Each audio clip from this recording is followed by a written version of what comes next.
экономикасы, әлеуметтік әлеует, білім мен денсаулық, табиғат және экология тағы басқа бағыттардағы заң жобаларының мазмұн маңызы жайында білгіңіз келсе, Қазақ радиосының парламент сағаты хабарына құлақ түріңіз.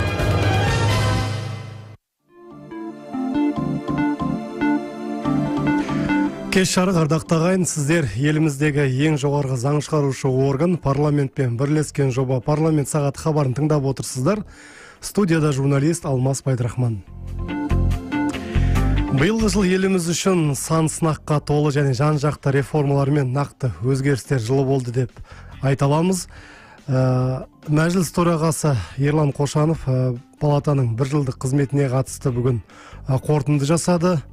Ол парламенттің төменгі палатасының биыл көптеген заңнамалық жұмыс атқарғанын айтып өтті. Өз сөзінде ең алдымен тарихи деп атауға болатын конституциялық түзетулер блогы қабылданып, мемлекет басшысының ауқымды бастамалары парламент тарапынан уақытылы және сапалы заңнамалық қолдау тапты. Біз оны бір ерекше айтып өтуіміз керек. Бұдан бөлек әлеуметтік маңызы бар бірқатар заң қабылданды, және де егер қорытындысына қысқаша тоқталып өтетін болсақ, мәжіліс жұмысында 154 заң жобасы алынып, оның 94 жобасы қаралып, сенатқа жолданған екен, оның 75-іне президент қол қойған. Олай болса, еліміздегі жасалып жатқан саяси құқықтық реформалар, одан бөлек әлеуметтік саладағы қабылданған заңдар туралы біз бүгін кеңінен талқылайтын боламыз. Студиямыздың қонағын таныстырып өтейін. Парламент мәжілісінің депутаты, әлеуметтік мәдени даму комитетінің мүшесі Жұлдыз Сүлейменова бүгін бізде қонақта. Саламатсыздар ма? Жұлдыз Досбергенқызы, студиямызға қош келдіңіз. Жақсы, рахмет. Шақырғандарыңызға рахмет. Бүгін бізде пленарлық отырыста мәжіліс төрағасы Қошанов Ерлан Жаханұлы жалпы жылды қорытындылады. Оның ішінде, жаңа өзіңіз айтқандай, биылғы жыл шын мәнінде қиын күйзеліспен басталса да, еліміз үшін, халқымыз үшін тарихи жыл болғандығын атап өтті. Сонымен қатар мәжіліс енді биыл 154 заңды қарап, оның 93-ін сенатқа жолдады, соның 75-іне мемлекет басшысы қол қойды. Ерлан Жаханұлы тағы да бір нәрсені түйіндеп айтты. Жаңа жылдан бастап мәжіліс біз өзіміз заңды қабылдайтын боламыз. Сонымен қатар жаңа конституциялық реформаларға сәйкес, конституциялық өзгерістерге сәйкес бізде жаңа парламент жасақталатын болады, парламент мәжілісінің сайлауы өтетін болады. Сондықтан да енді жаңа келе жатқан жыл елімізге қайырлы, құтты жыл болсын деп тілеймін. Осы қорытынды кезінде де спикер мырза ерекше тоқталып өтті ғой, биыл енді тарихи деп атауға негіз болған конституциялық өзгерістерді еліміздегі референдумнан кейінгі қол қойған, жариялы тұр деп мемлекет басшысы қол қойған өзгерістер. Эфирімізді алдымен осы заңдарға қатысты бастасақ. Бұл өзгерістер елімізде әділетті Қазақстан деп жатырмыз, жаңа Қазақстан деп жатырмыз. Нені өзгертеді, және біздің еліміздің қарапайым азаматтары бұл нәрседен қаншалықты пайдасы тиеді жалпы? Ашығын айтқан. Енді 2022 жыл ең басында қаңтар жаңағыдай дүрбеленнен кейін өзіңіз білесіз, геосаяси жағдайда үлкен шиеленіс болды. Жалпы халық осыдан кейін ынтымақтастықты бірікті, бір тұлғаның айналасына. Бұл қаңтардағы мәселелер, орын алған мәселелерге мемлекет басшысының жалпы ерлікпен осындай бір жауапкершілік алып, тәуелсіздікті сақтап қалуындағы сондай бір дұрыс шешімдерді қабылдай білуімен байланысты деп білеміз. Енді бірден жалпы елімізде шешілмей келе жатқан әлеуметтік мәселелер бар екендігі, сонымен қатар саяси тұрғыда да көптеген проблемаларды, оның ішінде парламенттің ашықтығын, парламентке бір мандатты округтардан депутаттардың сайлануын, партияда жоқ депутаттардың сайлануын, сонымен қатар жалпы жаңа партиялардың келу арқылы халықтың үнінің мемлекетке жетуінің механизмдерін жетілдіре түсуге байланысты талап бар екендігін ашық айтты. Соның негізінде конституциялық реформалар жүзеге асырылды. Соның негізінде жария түрде мемлекет басшысы қол қойған заңдар қабылданды. Оны баршамыз білеміз. Бұл адам құқықтары жөніндегі уәкіл туралы, сонымен қатар конституциялық сот туралы, прокуратура туралы, жалпы үлкен осы жария түрінде мемлекет басшысының қол қойған заңдарының бәрі бұл адам құқықтарын қорғайтын және біздің елімізде заңның үстемдігі салтанат құратын, заңның үстемдігі және заңды орындау бұл негізгі құндылық ретінде белгілейтін заңдар еді. Оның ішінде Конституциялық сот 2023 жылдың 1 қаңтарынан бастап өзінің жұмысын бастайды. Бүгін біз мәжілісте 3 судьяны, осы Конституциялық соттың 3 судьясын тағайындауға дауыс бердік. Кеше Сенатта мемлекет басшысы 4 судьяны таныстырды, 3 судьяны не қылды, сонымен қатар төрағасын тағайындады. Енді кешелі бері біз әлеуметтік желіні көріп отырмыз. Әлеуметтік желіде халықтың басым көпшілігі мына Конституциялық сот төрағасының Азимова Эльвира Абылқасымқызының тағайындалуын өте жақсы нышанға балап отыр, өзінің қажырлы еңбегімен мойындатып, өзінің осындай маңдай терімен сондай өскен, сондай азамат екендігін көріп отыр. Енді мен өзім екі сұрақпен ол кісіге... Сөзіңізді бөлейін, осы кезде мен де айтып кетуім керек. Азимова ханым жаңағы айтып отырсыз ғой, елдің ішінен шыққан деп, ол кісінің қарапайымдығы сол. Адам құқық жөніндегі уәкілі кезінде қаңтар оқиғасына байланысты көптеген мысалы мәліметтерге, кейбір мәселеге тікелей араласа отырып, Қазақ радиосының эфирінде кемінде 2-3 рет арнайы келіп, сонда жасалып жатқан дүниелер туралы халыққа ашық ақпарат берген тұғын. Сондықтан да біз енді бұқаралық ақпарат құралының өкілі ретінде ол кісінің қоғам үшін қаншалықты ашық екенін және елдің осыншалықты қолдаудың не себепті болып жатқанын түсініп отырғандаймыз. Мен де өзім 4 сұрақпен ол кісіге тікелей хабарласуыма, халықтың талап тілегін жеткізуіме сондай бір жұмыс арқылы таныстық. Сол кезде 2 сұрақты толыққанды шешті.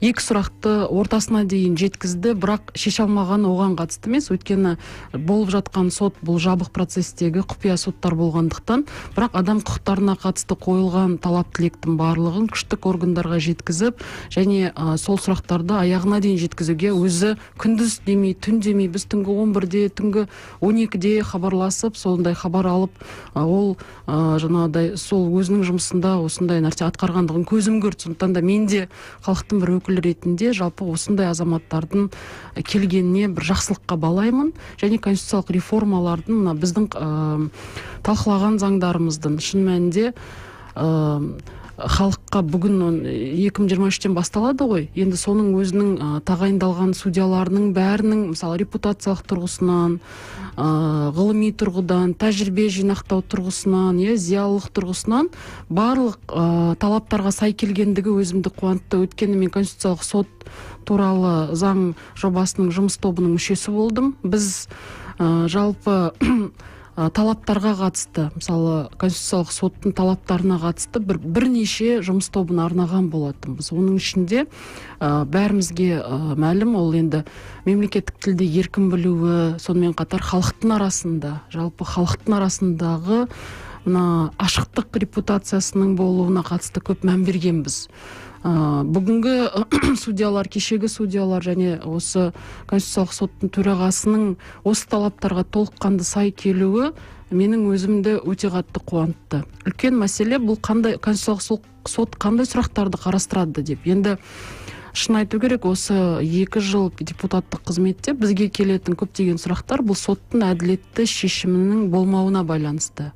Сондықтан конституциялық заңдардың шешімдердің дұрыс қабылдануына байланысты кез келген Қазақстан азаматы Конституциялық сотқа шағым бере отырып, өзінің конституциялық құқықтарын қорғауды кеңейте алады. Сондықтан да осы бір легі, осы конституциялық реформалардың бір легі осы заңдар, яғни адам құқықтары және заң үстемдігі. Үлкен мәселе, өзіңіз білесіз, 1 реттік және 7 жылдық президенттік сайлау. Бұл да үлкен жаңашылдық. Өйткені біз осы қаңтар оқиғасынан кейін биліктің монополизациясы неге алып келетіндігін жақсы түсіндік, және ол біз үшін, біздің мемлекеттік тәуелсіздік тарихындағы саяси менеджмент үшін үлкен вызов болды. Сол тұрғыдан халықтың зиялы қауым өкілдері бар, мемлекеттегі қоғам қайраткерлері, мемлекет қайраткерлері бірлесіп осындай шешімге келіп отыр, яғни биліктегі монополизацияны болдырмау, президенттің бір реттік және 7 жылдық президенттік өкілеттілігі, сонымен қатар президенттің жақын туысқандарының ешқандай мемлекеттік жаңағыдай басшылық қызметте болмауына байланысты. Бұл да біздің осы қаңтар оқиғасынан кейінгі сабақтардан өзіміз сабақ алып, соны мемлекеттік саясатты тез арада бүгін жөндеуге арналған шешімдер деп білемін. Үлкен мәселелер бұл әлеуметтік заңнама тұрғысында қабылданды. Мысалы, мүгедектігі бар азаматтардың өмір сапасын жақсартуға қатысты заң жобасы, кеше ғана жастар саясаты туралы заң жобасы, заңға мемлекет басшысы қол қойды. Бұл сайлауалды бағдарламасындағы көрініс тапқан президенттің уәделерінің тез арада орындалып жатқандығының негізі дәлелі болып табылады. Енді парламент, біз жазда да жұмыс жасадық, өзіңіз білесіз, өте белсенді халықтың арасында. Әрине, шешкен сұрақтарымыз да бар. Шешімін таппай, қазірде де жұмыс жасайтын сұрақтарымыз одан да көп. Бірақ ең бастысы біз ашықтықты және осы халыққа жақын болуды өзіміздің негізгі міндетіміз деп танып, осы турада өзгерістер пайда болды. Және бұл енді біз үшін ең негізгі қымбат құндылық бұл тәуелсіздік қой. Тәуелсіздігіміз сақтау жолында, сол тәуелсіздігімізді одан әрі нығайту жолындағы жұмыстар жалғаса береді. Бұрындары халықтың арасында қандай әңгіме көп болды? Мәселен, енді президент жолдайды, халықтың алдында уәде береді, бірақ оның орындалуына келгенде көптеген кемшіліктердің болғаны өтірік емес. Сондықтан да енді осы жолға қабылданған жаңа конституциялық заңдардың ішінде де ең маңыздыларының бірі ол президент жолдауын іске асырудағы жауапкершіліктің мәселесі. Заң жүзінде жүзеге асыру бұл қаншалықты серпін береді жалпы. Жаңағы себебі президент кейбір кезде сөйлеген сөздерінде айтып қалды ғой, менің айтқан сөздерімді қасақана орындауға ниетті емес, ниеттілік танытпаған да кейбір мемлекеттік қызметкерлердің бар екенін саботаж деп айтып өтті. Жалпы осы бір жаңағы заңдық фактор, норма ары қарайғы елдің игілігі үшін жұмыс істеуіне қаншалықты серпін береді деп ойлайсыз? Енді мемлекет басшысы мемлекеттік қызметшілердің жауапкершілігін арттыруға қатысты, өзіңіз білесіз, инаугурациясы болған кезде бірінші ауылды дамыту, екіншісі мемлекеттік қызметшілер туралы да нақты айтып өткен болатын. Бұл неге қатысты? Өзіңіз білесіз, Екібастұздағы оқиғаны. Бұл ненің кесірінен? Бұл мемлекеттік қызметшілердің жалпы жауапкершілігі. Және сіз айтқан жолдаудағы берілген тапсырмаларға атқарушы билік органының кей жағдайда сол мемлекеттік қызметшілердің салғырттығы, кейде немқұрайлығынан кесірінен болып жатқан дүние. Соған тұрғыдан қазіргі таңда біз халықтың сенімін билікке қайтару жолында, жалпы халықтың сенімі үдесінде мен жұмыс жасаймын деп уәде берді ғой, сол уәдеде тұрамын деп. Сол сөзде нақты, ол тек қана президентке байланысты емес қой. Әрине. 19 миллион халықтың өмірі, оның бағдар беру, сонымен қатар ішкі саясаттағы негізгі басым бағыттарды айқындау, соларға қатысты жүзеге асырудың механизмдерінің тоже айқындап беру бағытын, сыртқы саясаттағы үлкен жаңағыдай шиеленістілерге жол бермеу, осы тұрғыдан мемлекеттің саясатын айқындау. Бірақ жүзеге асыратын азаматтар жауапкершілікпен қарау қажеттігін атап өтті. Сондықтан да менің ойымша бұл сіз айтқан норманың маңызы өте жоғары. Өйткені сіз өзіңіз қарасаңыз, жолдауда көп мемлекеттік саясат үшін халықтың сұранысына жауап беретін үлкен жобалар, талаптар, нормалар енгізіліп, ұсыныстар айтылады. Мысалы, биылғы жолдаудың ең бір көрнектісі бұл Ұлытау облысының жеке дара облыс ретінде бөлінуі, Жетісу облысы, сонымен қатар Абай облысы. Бұл жердегі ұсыныстар халыққа сондай серпін берді, өзіміз білеміз. Қазірдің өзінде осы облыстардың дамуына бір сеніммен қарап, осындай халықтың өзінде бір кеуделері көтеріліп, бір болашаққа сенімдеріп, еңсесі көтеріліп, бір сондай сенім пайда болды. Сондықтан да осындай нысаналы, үлкен мақсатты ұсыныстарды үкімет және жергілікті атқарушы билік органы, біздің тараптан парламент үнемі қолдаймыз. Соны мүлтіксіз сапалы орындалуына, егжей-тегжейлі қарастырылуына көңіл бөліну қажет деген сөз ғой. Ол енді келе салып айтып тұрған жоқ қой. Мына 2-3 жыл мемлекетті басқарған кездегі қай жерде кетіп отырған қателіктерді ескере отырып, осыған мән беріңіздер деген осындай ұсынысы. Енді бұдан артық қатты қалай айтуға болады? Жұлдыз Досбергенқызы, қараңыз, біз мысалы кез келген реформаны енді бәрінің кезең-кезеңімен эволюциялық жолмен жүргізгені ол халықтың жаңағы құқықтық болсын, саяси сауаттылығын артуымен де тікелей байланысты болуы маңызды ғой. Осы тұрғыдан келген кезде біз енді шын айту керек, қаңтар оқиғасы ол біздің тарихымызда үлкен бір сабақ алатын, тарихымызда бір ерекше бір із қалдыратын фактордың, оқиғаның бір ретінде тарихымызға тіркелді. Оны ешкім жоққа шығара алмайды. Дәл осы кезде жалпы жаңағы елімізде жасалып жатқан реформалар болсын, жалпы мемлекеттік саясатта халықпен жаңағы ашық сөйлесуде, халықтың үнін естуге деген көзқарас түбегейлі өзгерді. Президент өз сөзінде айтты: біз жаңа әділетті Қазақстанды құрамыз деді. Кейбір реформалар шынымен де тездетіп жасауға тура келді.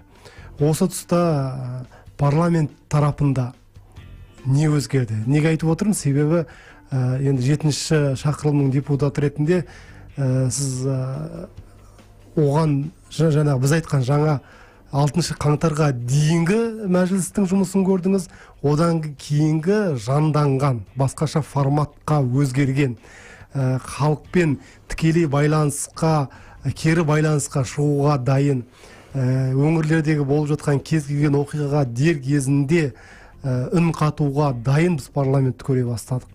Жалпы парламенттің, оның ішінде мәжілістің жұмысында не өзгерді?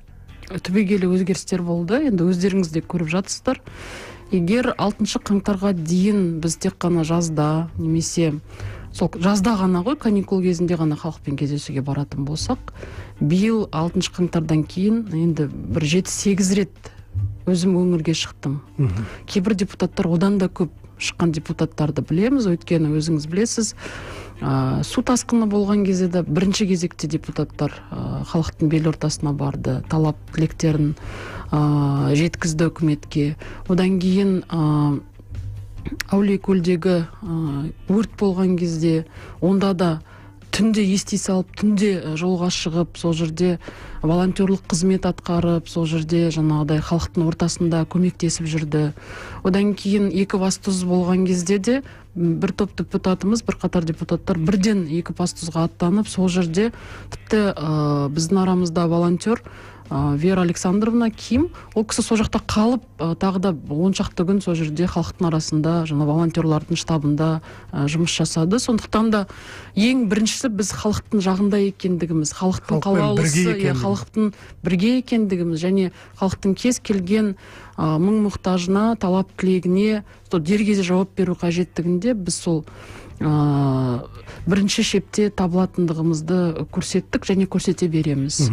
Екінші, жаңа өз сөзіңізде айттыңыз, кемінде 7-8 рет өңірлерде болдық деп. Өзіңіз депутат ретінде, халықтың өкілі ретінде, олардың жаңағы артып отқан үмітінің бір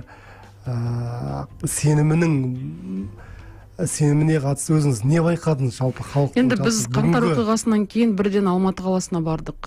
Алматы қаласына сайланған депутаттар. Соның біздің арамызда Жанарбек Садыханұлы Әшімжан, ол өздеріңіз білесіздер, балалары сол кезде түрмеде отырған ата-аналардың талап тілегін орындау үшін сол ата-аналармен кездесіп, әрмен қарай сол қай бала қандай не істеп отырғандығын бәрін жеткізіп, сосын біз парламентте қаңтар оқиғасына байланысты біздің парламенттің тарихында алғашқы рет күштік органдарды шақырып алып, халықтың бүкіл бізге қойған сұрағын үкіметтің мүшелеріне, сонымен қатар күштік органдардың барлығына, бас прокурордан бастап кәдімгідей сұрақ қойдық. Олар ашық негізде бізге айта алатын ақпаратын жеткізіп айтты. Одан кейін жаңа сіз айттыңыз ғой, ауыл аймақтарға, өңірге шыққан кезде біз депутаттар ең шалғайдағы ауылдарға бардық, шын айтқанда. Сол кезде 1200-ден астам талап тілек келіп түсті. Бұл 15 ақпаннан кейінгі біздің екінші рет баруымыз.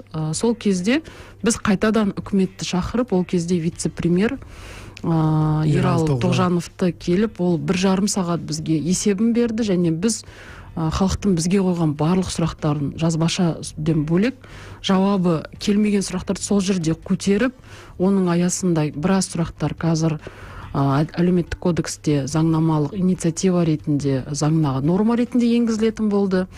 Біразын тағы да депутаттық сауалдар арқылы шешіп жатырмыз. Бірақ бір сол кезден бастап сен қозғалды. Бір үкіметте беті бері қарай бастады.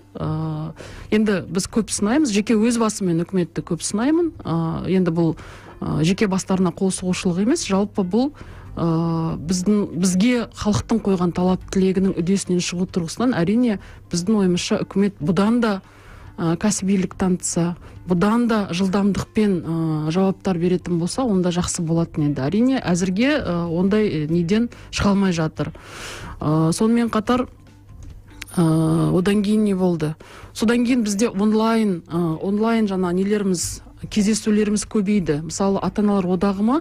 Мен ата-аналар одағы деп аталатын ұйыммен бір 9 мәрте онлайн негізде кездестім. Олардың қойып жатқан сұрақтарына қатысты, денсаулық сақтауға, вакцинацияға балалардың барлық қандай сұрақтары қойылды, дер кезінде шешіліп отырды. Мысалы, жаһандық құзыреттілік пәніндегі мазмұнға қатысты олардың ойлары, талап тілектері бірден оқу ағарту министрлігіне жеткізіліп, оқу ағарту министрлігі дер кезінде шешім қабылдады.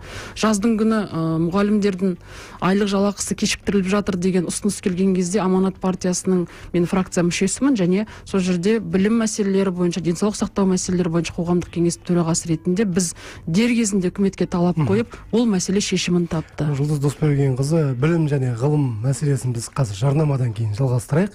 Қазір Қазақ радиосында жарнама. Қазақ радиосында жарнама.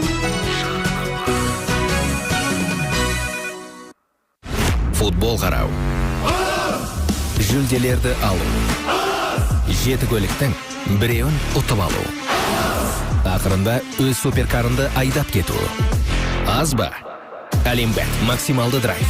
Жүлде қоры 2,5 миллиард теңге. Әлембет, әрқашан көбірек қалайтындар үшін. Қазақ радиосының жарнама қызметі 757-299. Астана қаласының коды 717-2. Ел экономикасы, әлеуметтік әлеует, білім мен денсаулық, табиғат және экология тағы басқа бағыттардағы заң жобаларының мазмұн маңызы жайында білгіңіз келсе, Қазақ радиосының парламент сағаты хабарына құлақ түріңіз. Ардақты ағайын, азғана жарнамадан кейін біз эфирімізді одан жалғастырамыз. Студиямыздың қонағын тағы бір мәрте таныстырып өтейін. Парламент мәжілісінің депутаты, әлеуметтік мәдени даму комитетінің мүшесі Жұлдыз Сүлейменова. Жұлдыз Досбергенқызы, біз енді еліміздегі жаңа қабылданып жатқан құқықтық саяси реформалардың маңыздылығы туралы біраз айтып өттік. Енді өзіңіз әлеуметтік мәдени даму комитетінің мүшесі болғаннан кейін, жалпы еліміздегі әлеуметтік саясат, осы бағытта қабылданып жатқан заңнамалық актілер, заңдар біздің, соған тоқталып өтсек, біз білеміз, әлеуметтік қамсыздандыруға қатысты көптеген мәселелер, және білім ғылымға қатысты, өзіңіз айтып өткен жастар саясатына да қатысты ел күтіп отқан, бүгінгі таңда үлкен үміт артып отқан үлкен заңдар бізде қабылданды. Енді осыларға тоқталып өтсек. Қаңтар оқиғасынан кейін мемлекет басшысы жалпы әлеуметтік саладағы қордаланып қалған, көптен бері шешілмей қалған мәселелердің бар екендігін, және алдағы уақытта үкімет, парламент осы мәселелерді шешуге ден қойыңыздар деп тапсырма берді. Соның негізінде әлеуметтік салада әлеуметтік кодекс әзірленіп жатыр. 2023 жылы бұйыртса үкіметтен мәжіліске кіреді. Сол жерде біраз қордаланған, шешілмеген мәселелердің шешімін табуына атсалысатын боламыз. Бірақ соған қарамастан біз инклюзиялық білім, инклюзиялық ортада, мысалы, мүгедектігі бар азаматтардың өмір сапасын жақсарту туралы заң жобасын талқыладық, заң жобасын қазір заңға қол қойды. Бұл заң жобасындағы мәселе неде? мемлекет басшысы мына мүгедектігі бар азаматтардың немесе мүмкіндігі шектеулі балалардың өмірде қоғамда оқшау болмай қоғамның белгілі бір тең мүшесі ретінде біте қайнасуына жағдай жасау қажеттігін бірінші күннен бастап айтып келеді. Соған сәйкес осы заңдар қабылданды. Аталған заңда мысалы біздегі осы жаңағы біте қайнасу деген мәселеге қатысты енді бізде бір механизмдер дайын ба, соған жаңағы қызмет көрсетудің, жалпы оған біздің қоғамның дайындығы қаншалықты, қабылдауы қаншалықты? Ең басында мысалы мен ұстаз ретінде айтайын, мысалы бізде қалыпты жағдайдағы балалар, денсаулығы қалыпты жағдайдағы балалармен осындай инклюзиялық жағдайы бар. Сонымен қатар денсаулық мүмкіндігі шектеулі балалар қатар отырып оқу қажеттігі туралы норма енгізген кезде көптеген ата-аналар тарапынан болсын, мектеп басшылығы тарапынан болсын өте қатты сондай қарсылықтар болғаны рас. Бірақ дегенмен қоғам қарсылықтың уәжі не болды сол кезде? Енді біріншіден қараңыз, мысалы мұғалім қалыпты балаларға үйрете ме, әлде сол мына мүмкіндігі шектеулі балаға ол мүлдем басқаша дайындық керек, басқаша тапсырма керек, басқаша ресурстық жаңағыдай қолдау керек. Осының барлығына мектеп біз қалай дайын боламыз, біз қалай жүзеге асырамыз, ал жаңағыдай қалыпты жағдайдағы ата-аналар біздің балаларымызға оның қандай да бір кері әсері болмай ма деген секілді енді сын тұрғысындағы ойлар болды. Бірақ қазіргі таңда әрине проблемалар жоқ емес, бар. Бұл жүрет түзелетін дүниелер. Біз оны оқшаулап қойып, біз қашан дайын болған кезде ғана енгіземіз десек, ол да қателік. Сондықтан бүгінгі таңда біз не көріп отырмыз? Бүгінгі таңда бізде 50 жыл эксплуатацияда бар, 30 жыл эксплуатациядағы мектептерге лифт салу қиын. Өйткені ол жердің жалпы құрылысының әлеуеті лифтті салуға мүмкіндігі жетпейді. Яғни пандус салуға келген кезде. Бүгінгі таңда индустрия және инфрақұрылымдық даму министрлігі осы ретте көп жұмыстарды атқаруы қажет. Енді бастап та кетті. Самұрық қазына транспорт қорымен. Одан бөлек қазақ тілінде және педагогика саласында осындай инклюзиялық білімге арналған әдістемелік кешендерді дайындау. Оны да енді бастап жатыр. Бұған арналған ресурсты орталықтар құрылды. Өйткені бұған дейін бұл балалар оқшау оқыды ғой. Немесе олардың арнайы специализированный мамандандырылған мектептері болды. Сондықтан да бұл да бір жаңашылдық болды. Бұл да бір қоғамның дамуы үшін заманауи үлгіде жақсы тәжірибе болды деп ойлаймын.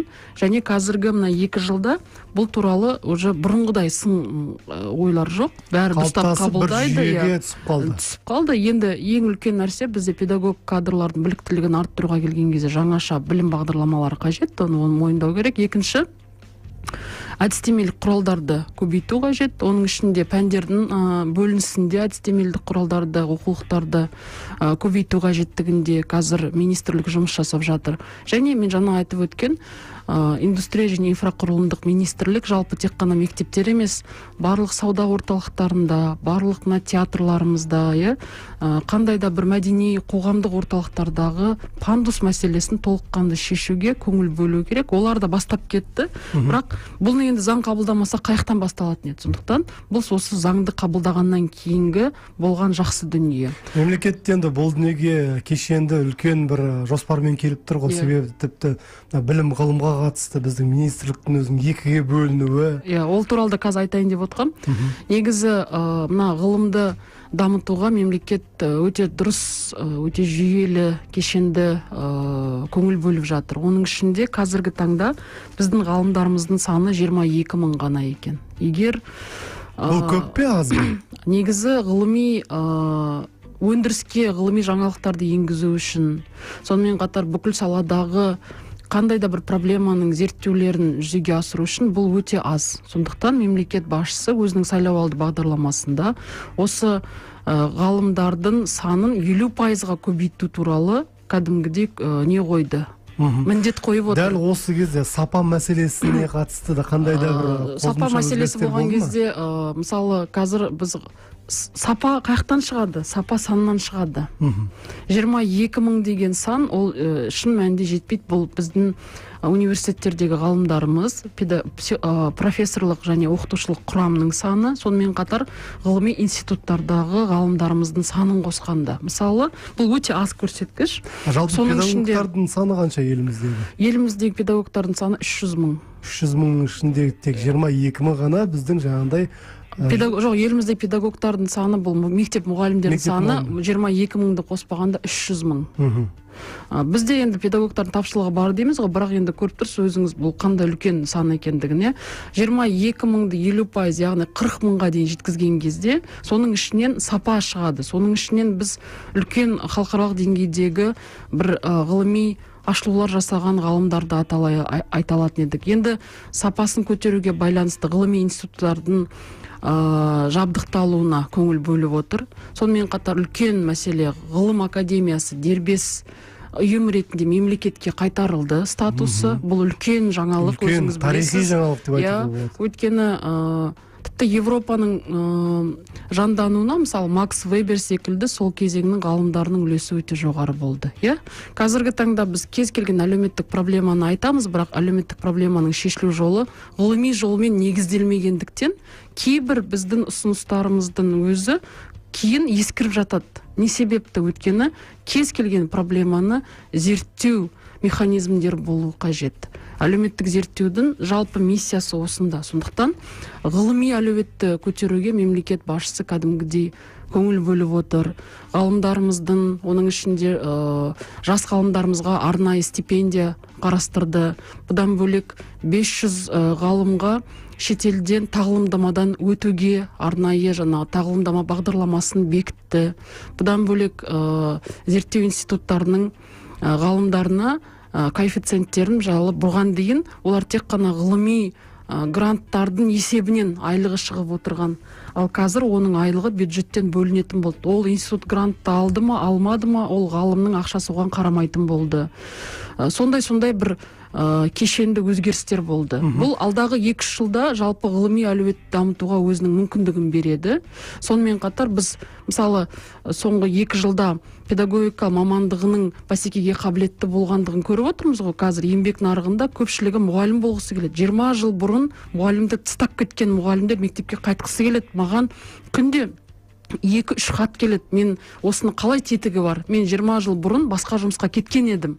Қазір мен мұғалімдікке қайтып келгім келеді. Ол мұғалімдік сағынғаннан бөлек, бүгінгі таңдағы мұғалім мамандығының еңбек ақысы 75%-ға көтерілді соңғы 2 жылда. 2023 жылдың 1 қаңтарынан бастап тағы 25%-ға көтеріледі.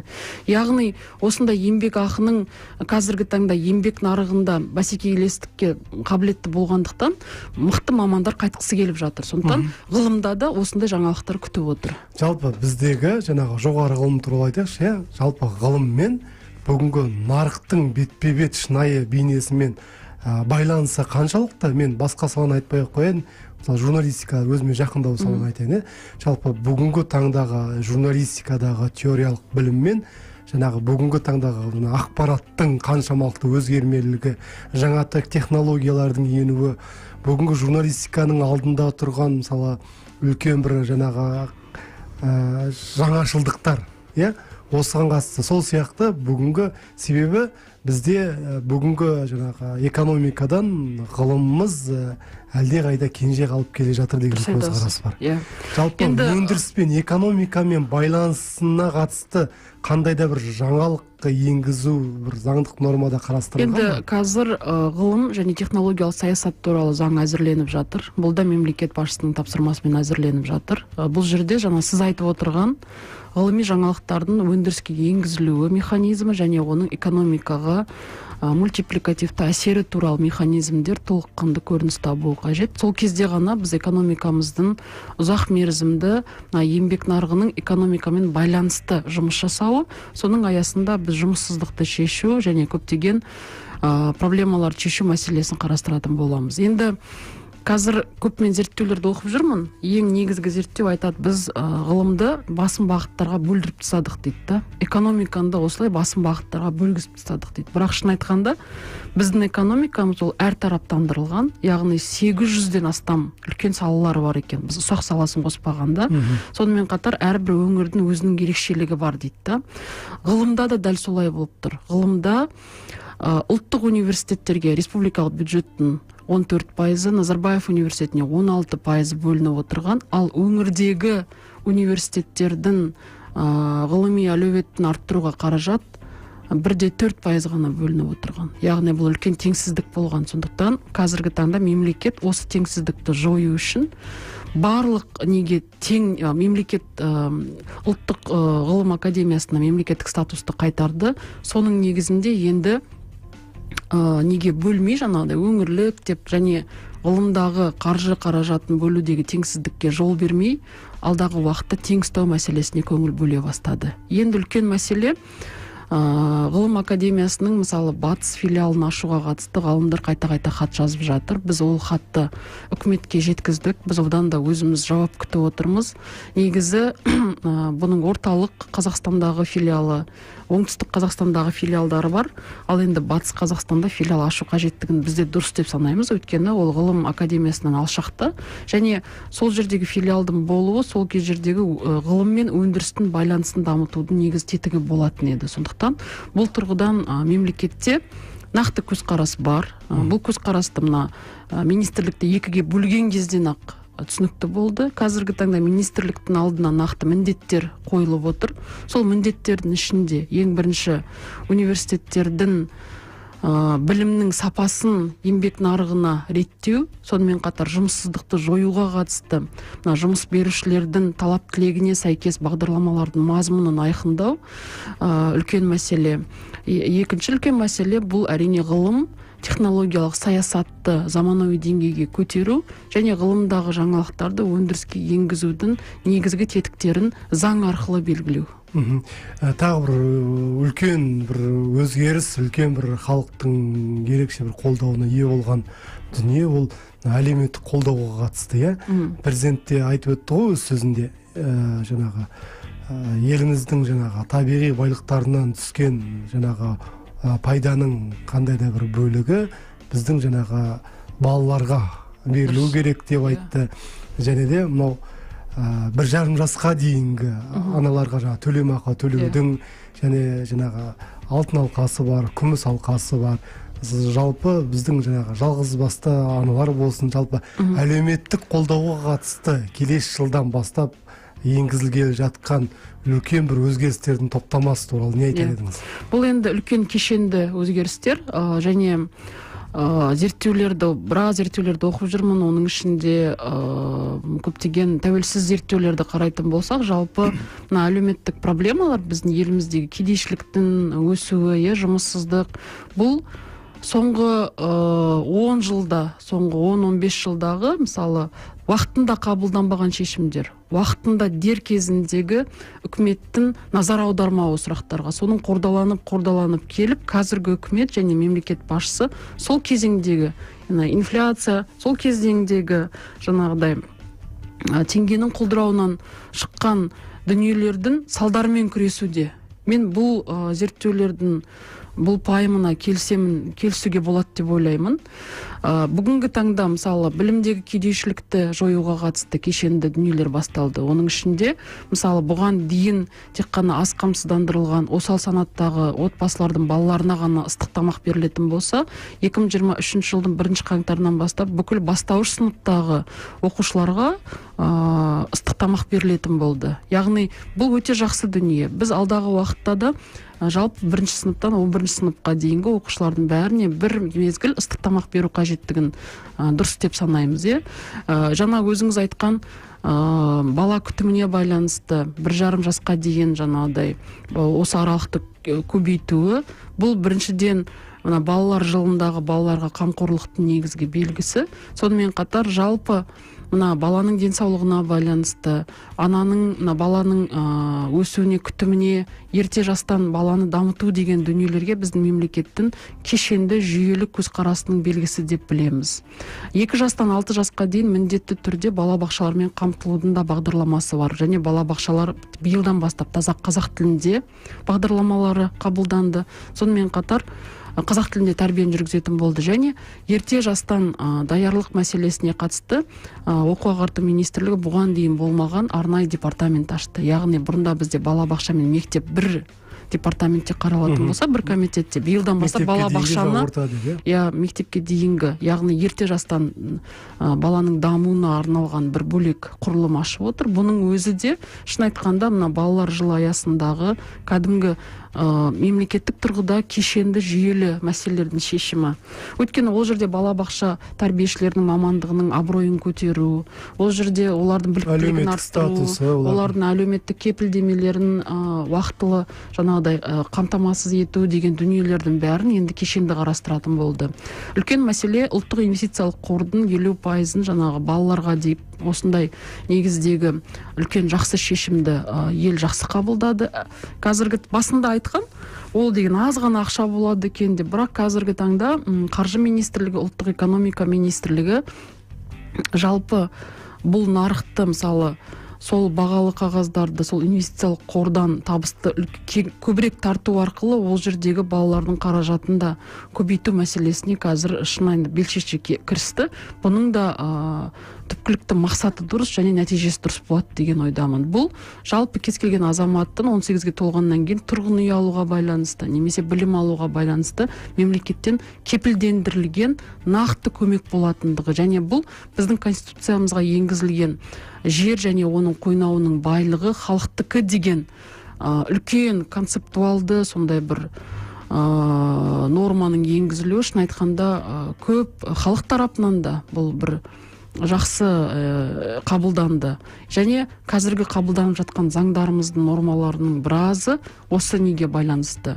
Біз мүгедектігі бар азаматтардың өмір сапасын жақсарту туралы заңда, мысалы, мүмкіндігі шектеулі баласы бар атана баласымен бірге еріп баруға, немесе баласына тегін курортпен жаңағы емдеу процестің бәрінің жаңа мемлекет тарапынан төленуіне қатысты норма енгізілді. Яғни бірге жанында болу. Жанында болуға, осының барлығы шын айтқанда инклюзивті қоғам құру үшін және осындай мүмкіндігі шектеулі азаматтардың қоғамның тең мүшесі ретінде одан әрі өсіп дамуына, білім алуына мүмкіндік беретін, денсаулығын қарастыруына мүмкіндік беретін шаралар болды.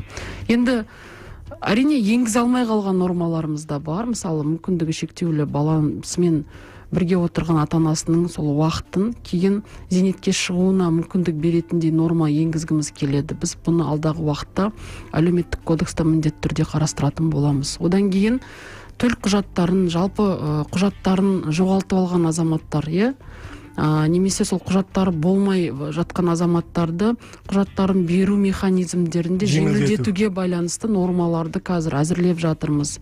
Мүмкін бұл бөлек заң бола ма, әлде мүмкін әлеуметтік кодекста енгіземіз ба, әйтеуір бұны дайындап жатырмыз. Енді категорияларға байланысты өзіңіз білесіз, мен алдағы бір санда оны кеңірек айтқам.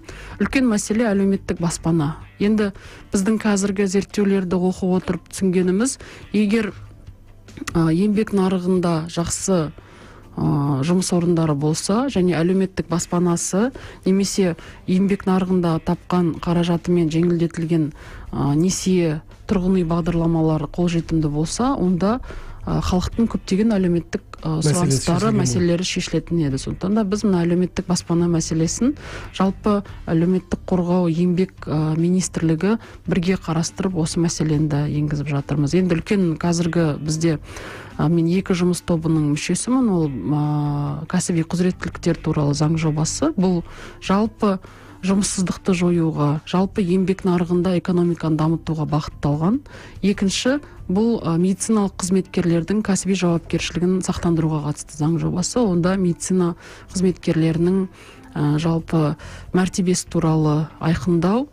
Сол дүниеде де біз үлкен халықтың сұранысына ие нормаларды қабылдаймыз. Сол тұрғыдан жұмыс жасап жатырмыз. Жұлдыз Досбергенқызы, сізге көп рахмет.